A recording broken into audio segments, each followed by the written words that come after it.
Kuthi nje kusuka kube nento ethi nje ayi awusheshe nawe ukhululeke la enkonzweni. Uye ngasekhaya. Yebo. Ngoba phela angithi ubaba wekhaya uyalungisa akwazi phela ukulungisa yedwa bese ngiyekela ukuthi khona nalo guy lo shayela i-keyboard bese ngiya kanjalo ngithi mina hayi bazokwenza konke nami njengomuntu wesifazane kuyena kufanele kube khona indima engiyoyidlala njengoba elungiselela le nkonzo enkulu. Hhayi-ke ngiphume-ke enkonzweni ngivalele isiko omama nami ngisho ukuthi sobonana kusasa ngihambe-ke ngekhaya. Cela ungibuze ukuthi ngathi mangingena ekhaya kwenzakalani. Uficani. Nakhu phela ngithi mesingena ngiyangena la ngidlula ubhuti khona ubhuti osizayo sine-sitting lounge ngisekhaya. Khona ubhuti ojwayele ukuphithizela la endlini. Kushuthi ubabonile that time bengena ukuthi ungenile ubaba bangenile baye ekamerweni. Ikamero labaleni? Yes, baya ngaphakathi because mebezosizana la e-sitting lounge la kufanele benzele kuyona zonke izinto eziphathelene nokwenkonzo nje abantu bafuna ukusebenzisa i-keyboard. Iyona ndawo e-right for i-keyboard leyo. Bangena ngaphakathi. Manje uGuy lo osiza ekhaya akazi ukuthi uzongitshela kanjani. Shuthi ubebona ama-reactions abo that befika ukuthi it look like abantu abajolanayo. Manje akasanayo nanenhlonipho ukuthi khona umuntu okhona la endlini. Mengibuka mina lo guy wasekhaya osiza ekhaya wayazi. Yimina obengazi. Wena ubungazi? Yeah. Futhi uhlobene naye lo guy osiza noma umuntu ongamazi? Umuntu oyiqashele. Okay. Yes. Yabo kushuthi wena kusafuna umuntu ubhidlike ngaye. Medemo uyibambela ngesikhathi uyibambela ngathi kasasho. Kwakuthi ke hayi mangingenayo ngingene nginganokho phela vele naye akalindele umuntu akakhiyanga. Ngathi mangithi ngiyafika nje uficani. Hayi shemntana umuntu abafana. Uficani. Abafana. Benza indaba. Mfana ubambelele i-keyboard libekwe phezulu kwetafula ubambelele itafula ubaba ngemumva.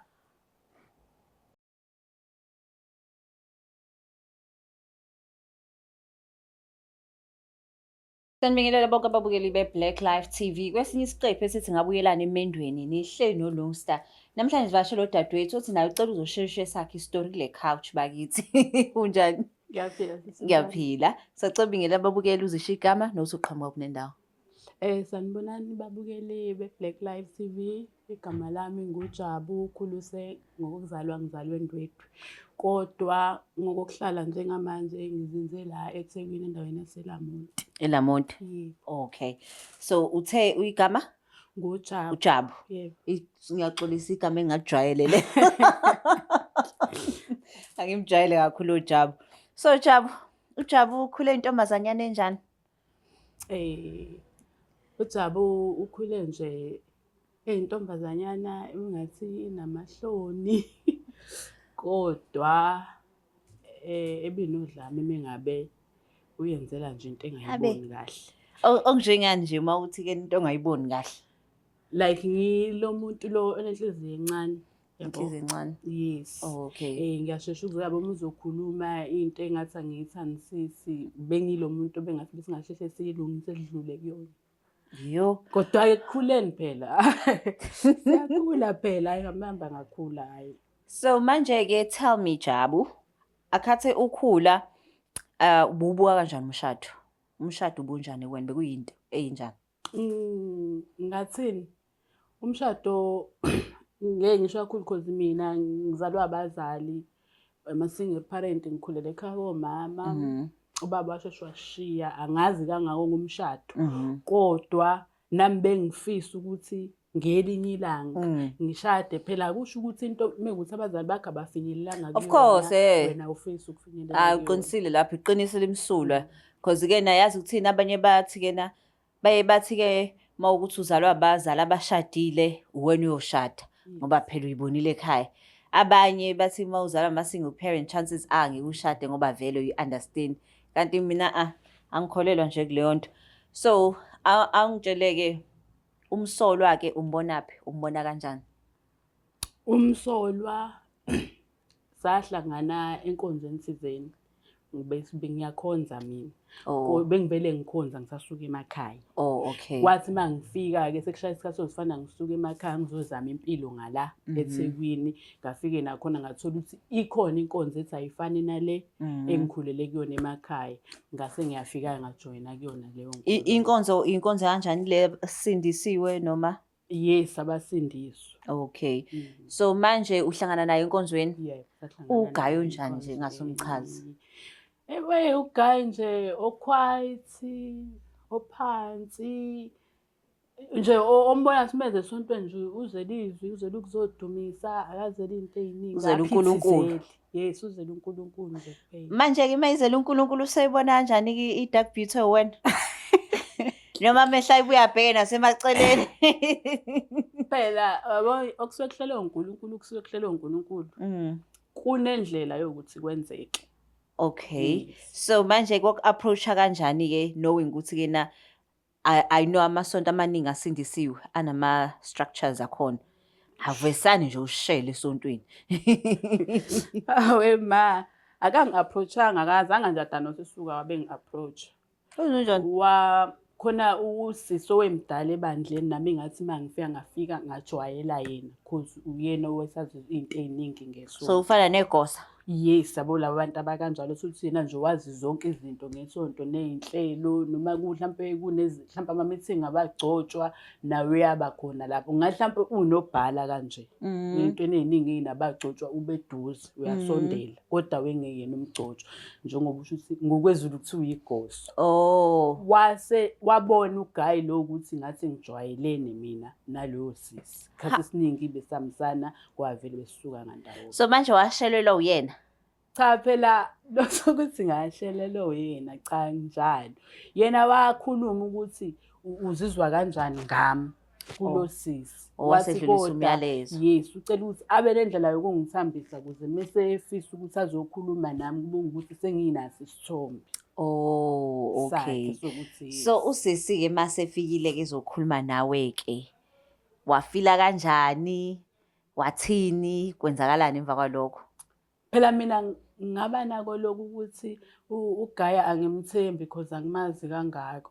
Wase yachaza-ke yena ukuthi naye uGaya angeke sakamazi kangako kodwa umuntu asebekhonze naye isikhathi eside bona esontweni. Akhonto ethena amazela yona engako mhlawumbe angazi athi nginento angangitshela yona angayibeka kambi ngoGayi. Kumina ukuthi ngizizwa kanjani ngoGayi. Wena-ke uzizwa kanjani? Phela qale ngambuka phela nami ngambuka nje. Ngabona ngithi hayi ibhungu lona likhona. Ibhungu lona. So wasayizela-ke kwena? Yes, weza kodwa ekuzeni kwakhe waba umuntu nje uzobingelela then wasasho usuyafisa ukuphinda akhulume nami cela ukuthi ngimpe inamba sashintshana kanjalo ngeyinamba-ke. Kwawukuthi ufuna kube into eqondile-ke. Wase yadlulela kubagcotshwa. Oh. Yes. Okay, so abagcotshwa base benza sure ukuthi sekuhlelwa into zomshado. Bahlelwayo nje futhi angifuqa kwashesha kakhulu ngoba vele nabo ngasabe nesifiso sokuthi bafuna ukumnika isikhundla thizeni manje abakwazi ukumnika engashadile. So is it possible ukuthi wak-approacha ngoba efuna lesi sikhundla? Noma wayithanda? Hayi ngeke wangithanda. Wayithanda? Yes, wangithanda ngoba mikuthiwa wengi-approachele isikhundla ngabe ngihlambe zathi sishadile sisanezinyangana nje ezimbalwa ngaqala ngabona ukuthi no it's kumayelana nesikhundla. Yes, hayi ngoba bengithanda. Sithandanile nje impela iminyaka. Oh, okay. So manje-ke niyalobola esontweni leni? Yes, walobola but akaqedanga. Okay. Wenza nje lokhu because ngiyakhulumisana mina ama-families kodwa ayikho lento yokuthi abantu abasindisiwe abalotsholwa. Vele hayi phela ngizothina no bathi amani? Ama-BA? Bathi ama-BA? Yes, ama-BA. Ama-BA bakhuluma ukuthi abanye abalobolwa? No, hayi ngicabanga ukuthi kuya ngemndeni. Oh. Kodwa niyakhuluma bekuwukuthi like into ephuthumayo nje bayena kwakuvela nokuthi bafuna ukumgcoba vele. Wabe sisumndeni sifuna lokhu up front. Vele phela nakho i-relationship. Yes, bese siyabona ukuthi bathi ngene emshadweni nje usikweletu 1 no 2. So umshado nawe wenziwe isiZulu noma nenza owesingisi kuphela? No, babenge bavume ekhaya kamama ukuthi senzo wesiZulu because wengakaqedi. Oh yes, so nabhala. Sabhala. Oh okay. So manje ke senishadile, ushade noGayi ufuna ukugcotshwa esontweni, impilo injani? Kwaba mnandi kona kusaqala nje ukungena emshadweni kwaba mnandi. Uqamba amanga kwaba mnandi. Kwaze ukuthi siyanako honeymoon. Wangenzela yini iqiniso. Kwashaya lesikhathi-ke sokuthi abanye abagcotshwa bangaziseki ukuthi sebecela ukuthi bathi umuthi kancane ubaba wekhaya. So kimi sekuzofana ngibonakala ukuthi ngumama ngampela. Hayi yabo. Yes girl. Hayi bamgcoba-ke. Noma ngeke ngisho ukuthi wayegcotshelwe siphi isikhundla kodwa yena bamgcoba. Okay, nakubalekile lokho. So manje ke kwi-home front sesiphumile ebandleni usegcotshiwe for whatever. Kwi-home front ke uhusband onjani? Ube right phela kodwa uyazi manithandana khona kube khona lokho phela nibona abandawonye nitholani senibadala njengoba noma iluphi uthando lunazinto Qinisile. Kuba khona lokho naloko niphinde nidlule kona because mina esontweni phela kufanele nibe right because esontweni anikwazi ukuyobika nje inkinga encane benisabe nenkinga uthando leni seniyobika esontweni. So nisashadile ikhona ngaphandle kwale nkinga lekuhlalisela like kuma arguments ena minor ikhona nje nake naba nayo naze nabona ukuthi fanele nisontweni? Ayikho ngabe kanjalo sisa. Oh so benzwana nikwazi ukukhuluma. Yes besabantu mekuthi siyaphuma samsani asibe page nelodwa into besihlala phansi I-relationship yakho nomndeni wakho benjani? Wakhe kuba khona phela lokho ukuthi kuyamuza awena wakhona uyafika isivakashi. Okay khona ke leyo phisanyana. Kodwa hayi ukuthi into eyenzeka nsuku zonke lelo langa nje uvukile mhlambe lokuthi phela wena wala ekhaya yabo yafika. Size sithi sizokuphika yenzeka futhi kuyiphathe life vele. No that's true. Qinisile. So manje sekubheda phi ke bakithi usushadile nagcobana sekwalaphi I mean hey hayi ila engasho khona shemasi ungabonga umuntu wesilisa uyamazi. Wenzani? Hayi ungaboshwa nje abosisi wami isho asushadile kuthiwa ushadile musebudlelwaneni nje. Ungasho ukuthi uyamazi lo muntu. Ungasho ukuthi umuntu wami mina nje uyishaya isifuba ukuthi uyamazi. Awumazi. Awukwazi umuntu omfice. Abafana the boys. The boys mntayama. Umfana njengenjwayelo phela siyaye esontweni vele mesihambise esiningi besihamba sobabili.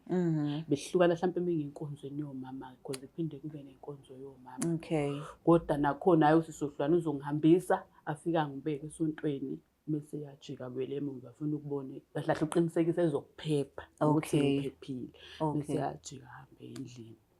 Hayi kuthe ekuhambeni kwesikhathi ke angithi uyazi ukuthi kuphinde kube nezinkonzo ezinkulu emabandleni.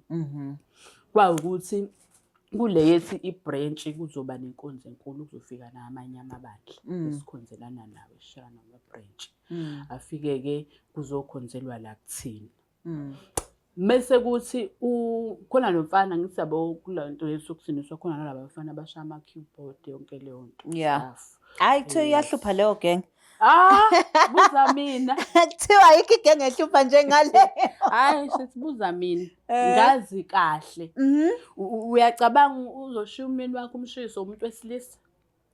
Ima kanti kwenzakalani? Phela sami silungiselela le ndaba yenkonzo enkulu njengenjwayelo mina kwasontwa kwasekudla ukuthi ngelanga leli kuzoba ngakusasa inkonzo enkulu kulungiselela inkonzo enkulu. Ubaba wahamba mina wangishiya esontweni. Okay. Mehambe ngishiya esontweni wathi ufuna ukwelungiselela indaba yakusasa ufuna ukushesha abe ngasekhaya belungiselela indaba yakusasa inkonzo enkulu. Mase yasho ukuthi hayi uzohamba nalomunye umfana walabashana bama keyboard ayomsiza ekhaya. Okay. Hayi mase ngithi mina hayi baba mina vele inkinga ngiyiboni kuba nami ngala ngisesontweni vele akunankinga ngizokhonza ngizonibona late. Hayi ngikhonze nje kuthi nje kusuka kube nento ethi nje ayi awusheshe nawe ukhululeke la enkonzweni uye ngasekhaya. Yebo ngoba phela angithi ubaba ekhaya uyalungisa akwazi phela ukulungisa yedwa bese ngiyekela ukuthi khona nalo ugayi lo shayela i-keyboard bese ngiya kanjalo ngithi mina hayi bazokwenza konke. Nami njengomuntu wesifazane kuyena kufanele kube khona indima engiyoyidlala njengoba elungiselela le nkonzo enkulu. Hhayi-ke ngiphume-ke enkonzweni ngivalele isiko umama nami ngisho ukuthi sisobonana kusasa. Ngihambe-ke ngekhaya. Cela ungibuze ukuthi ngathi uma ngingena ekhaya kwenzakalani? Uficani? La kuphela ngithi mesingena ngiyangena la ngidlula ubhuti khona ubhuti osizayo sine-sitting lounge angithi ekhaya.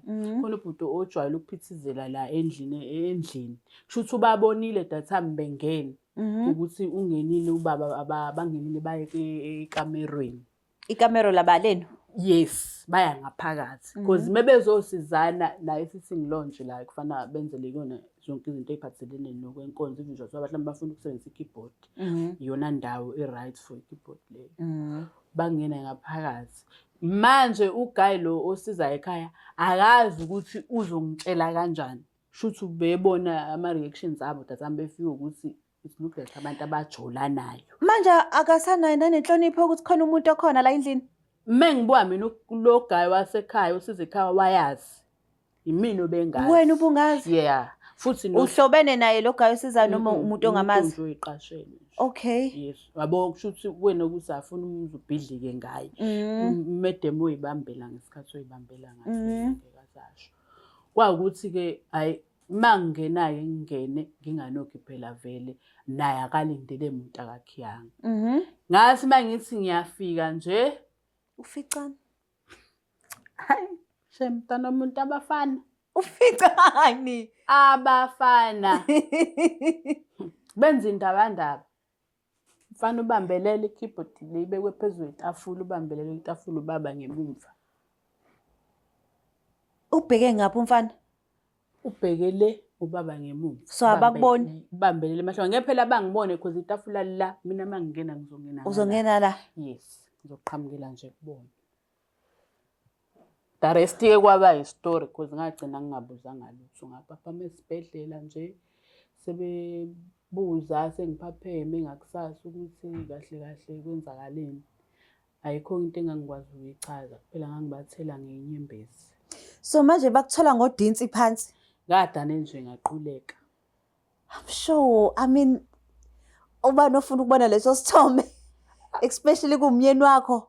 Naye nje akubayena mekuthiwa ngiba ngizothi umuntu wesilisa ngikuze mina waye wakufana aquleke because ayinkulu into engambamba ngiyenza. Naye kwakufana athuke kube khona okuzokwenzeka kuyena. Kodwa-ke ngenxa yokuthi-ke umuntu wesilisa afani nomuntu wesifazane. Futhi yena ubekwenza ngenhloso angithi. Futhi azi ukuthi angikho.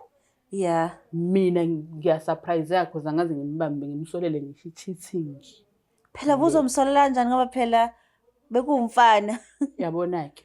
So manje-ke ifuke usu-recover-ile ke esibhedlela usukhuluma naye le relationship nesikhathi esingakanani? Angikaze nje mntaka ngithi nga-recover because bekuna ukuthi noma sesontweni because ngabuyela phela kwami laphana. Ngabuyela kodwa ekubuyeleni kwami angifunanga kumbuza lutho. Ngangifuna ukuthi ngize ngibe right ngizwe sengi-right sengingakhona ukukhuluma ngayo. Yes, sikhulume ngayo lento. Kodwa into ayenza kangithi sengiyisontweni ngizohila. Kanti mangiyisontweni le ngifike ngilimale khona kakhulu. Manje ngoba phela umgcotshwa lo. Did you take matter to abafundisi abakhulu? I mean umfana wepiano, isound. Like into yasebandleni phela le. Into yasebandleni and nabanye omama babagcotshwa babebona ukuthi ikhona inkinga ekhona ngoba phela ngisuke esontweni ngi-right.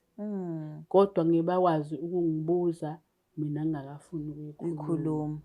Kwase kuba ukuthi abagcotshwa banalento yokuthi hayi khulumani into idlule nilungise into nihlale phansi njengomndeni. Bangabheki wena ukuthi ulimele kangakanani. Ngifunanga ukuthi zifike kuleso stage sokuthi ibadinge ukuthi ikhulume. Ngahlala ngithi hayi kuzoze kufike isikhathi sokuthi sekufale sizoyikhuluma khona bese ngeze ukuthi so manje ke usiyikhuluma ke yayithini inkulumo ekwikhulumeni kwami ngagcina sengikhuluma naye umyeni abagcotshwa ngaze ngikhulume nabo. Uthini ubaba? ayikho nje into eserious ayichaza wathi kwakukulingeka and ubeyiqala ubefuna ukuzwa uSim2. Hayi bobhuti wena uSim2 wazelaphi?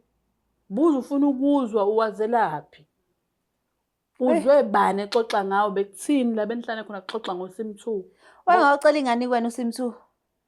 Nje sesakufika nothi ngimbuze lokho cause waze ngacela kumina uSim2. Sho. So wayiqinisile manje uyaqala nomqamba. Akwazi phela ukuthi uyeqala. Akakwazi phela vele kumina ngeke azathi hayi bengingaqali. Kodwa methu befuna ukuzwa uSim2 uzuwazelaphi.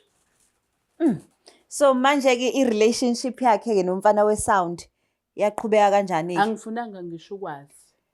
So akhathi udecide ukuthi manje uyashiya. Ngamtshela ukuthi kukuyena ukuthi sizodivorce noma so separate sizihlukaniswa ukuthi siyafa kodwa akekho omunye usazohlala nomunye ngoba angikwazi ukuyongifihlele kona. Mina bengazi ukuthi umuntu straight oqondile bengazi ukuthi uphinde ufune noSim2. Khona mangabe ngithi mina ngiyahlala nawe kusazoba khona ukuthemba. Ngeke usaphinda ukukhululeke futhi. Ngathi ngeke ngisaphinde ngikhululeke. Nanokuthi isithunzi sami sisi. Nanokuthi mawumbone ehamba namanye amadoda. Ngizoba naloko. Ngeke usaba usuzothi isha ngathi yena abangani bakhe mina sezohleze kunaloko usambe lo uphinda afuna uSim2. That's true. Ngathi nje ngicela ukuphuma mina. So ibandla lathini kusuphuma ngoba phela ngizobachazelanga. So wachaza wathini ukuphuma kwakho? Ekuchazeni kwami angibanga umuntu olekayo isonto ngatshela indoda ukuthi no ngizohamba ngiyokhonza ngasekhaya ngifuna ukuba ngasekhaya. Cabanga ukuthi nami usuready ukuthi lento siyitshela abagcotshwa siyongibiza nabo bese belifuna iqiniso mhlawumbe sebefuna ukwazi ukuthi mina ngasho napha abasana. Kodwa buku usawunkosikazi oqotho kanjani buku usamvikela? Kufanele phela ngimvikele ngithi shadile. Hayibo buku usamvikela omunye nje naturally I mean mina ngase ngificela ngingaya khona enkonzweni straight. Ufike uthini mntakama? Ngifike ngisho into engiyibonile. Njengoba ngisho ukuthi mina ngikhule ngomuntu onodlame. Ngisuzule uma ungibuza eqaleni so ngihambe ngihamba ngabona ukuthi no udlame alukho right. Ngangikhulekela futhi nako lokuthi ngicela ukushintsha nje. Ngibe umuntu hayi bakusiza uNkulunkulu lapho. Mina nje leyo singanga ngize ngimoshe nesikhathi ngiquleka. Esontweni yabacabanga esontweni usukuthi uyokhuluma indaba ngoba abantu abagcotshwa egcineni izospreadeka ibandla lonke nabangebona abagcotshwa bazoxoxa abagcotshwa uzoxoxa uxoxela ingane yakho njengomgcotsho uthe usibambanisegile ukuthi ingane yakho angithi nabangani nayo siyoxoxa uzogcina nje wena usundabeni nje ebandleni lonke ungona ushiye kanjalo. But did you have kids naye? Yes. Ingane zakhe engakanani? Uyedwa 1 na 15. Na 15. Yes. What are the chances ukuthi ke ingane ingathola ngelinye ilanga ukuthi ubaba ubuyathanda uSim2? Kufanele vele phela yazi mawukuthi kufanele yazi. So manje ke wena ke usuphumile ke kubantu abafuna uSim2. I'm sure bakhona abafuna uSim1. Ukhona usumtholile ofuna uSim1? Ayi ngathi nje ayi ngisabamba ngiyayeka. Usabamba ngiyayeka. Uthatha amathembu manje. Ngisabamba ngiyayeka. Usha ama part time job? Hayi bayagilana abafana. Uyabasabe? Hayi ngifuna ngizongena ngenhliziyo ngibe. Uzongena amadolo. Faka amadolo ukuthi aqinile. Hayi ngiright ngibamba ngiyeka bese ngifuthi ngizakusavuma aze size sidecide like into yethu nalo wasemshadweni ukuthi sigcina ngokudivorce. Senesikhathi nganani nihlukene? Unyaka wesingalo wesithathu. Unyaka wesithathu. Do you have a relationship naye like ninengana ngithi? Yes. Niyakhuluma. Siyakhuluma. Akufanele ungazwani kwami naye kulimaze future yengane nengane. You're a very smart woman. So manje ke ngobuthi ubamba ama part time, do you think ukuthi ke nama sendidecidile ukuthi niya divorce yokushada futhi? Ayingeke. Noma usacabanga iphisanyana ukuthi mhlawumbe ungaphindela emuva? Hayi ngeke. Ngeke. Uyacabanga ukuphoxa umgcotshwa? Ake ngitokuzwa. Inkinga umgcotshwa. Ngeke. Okay, kumshade kumuntu wasesontweni again. Ngeke. Sengamane ngithathe libhuti uyidlela utshwala. Yo, understand ukuthi ubhuti uyayidakela. like akayona i-hypocrite uyazi. Yes. Kunomuntu ozenza proper kanti ngemuva. Kanti ufihle okunye unobhiyanda senabanzima yaphi. So ujahe ukuyeka enkonzweni nje ujahe kuyosatisfy ama-needs akhe. Yebo. kaSimthuhu. Yena alungiselela indaba lesi siyayilungiselela thina. Yena kuduma uSimthuhu, ufuna uSimthuhu. Upiano boy-ke nake nakhuluma naye. WhatsApp nje wethu uyachaza ufuna ukungibona sixoxe ngathi. Asikho isidingo. Ukugaya akakubambanga nivumelene. So ukuthi wena kufanele uyichaze wena kumina umuntu owazi ukuthi ushadile esenza ama-vows naye lo. Hayi wena. Unonankinga naye. Yena owaphulile. Yena akaphulanga ama-vows uqinisile. Yo, hayi kwaze kwanzima. Masiphoxa nabagcotshwa-ke. Kobalekelwaphi bakithi? Hayi sekuyawuthiwani na? Siyabonga kakhulu-ke bakithi ukuthi nibe nathi kwisiqephu esithi-ke nangabuyelana emendweni. So Black Life TV siyanithanda kakhulu. Please don't forget to share, like and subscribe. It's the Black Life TV.